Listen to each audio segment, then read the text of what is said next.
Have you ever noticed that by the time Adam and Eve show up on the planet, there's nothing left to do? I mean, sure, Adam gets assigned the task of naming some animals, but the work had already been done. I mean, day 1, day 2, all the way up to day 6, it had all been accomplished. God had done it.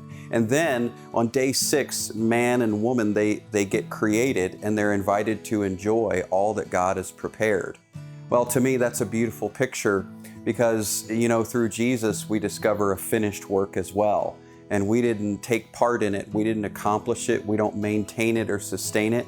We didn't do it. God did. And so there were 3 days, right? Day 1 was the day of crucifixion. Day 2 was the day of confusion, when all the disciples are going, what's going on here? And then day 3, of course, is the resurrection.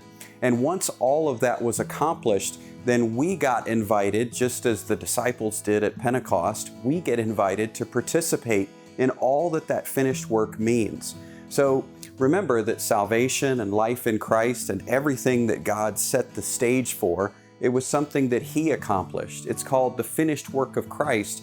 And in fact, creation itself is a symbol, a picture, a shadow, where God set everything up in advance. And speaking of setting things up in advance, even the good works that we get to enjoy on a daily basis, God says that He has prepared those in advance that we can walk in them.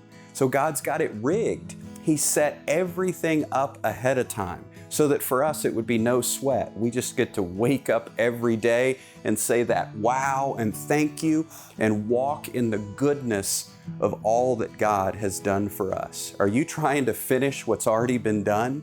Are you trying to complete the finished work of Christ by trying to get right and stay right and get right and stay right? Or will you realize that God has got it rigged? He set it up through Calvary. The cross and the resurrection made everything happen. Now our job, well, just like Adam and Eve, our job is to wake up and enjoy, thanking our God for all He has done for you and me.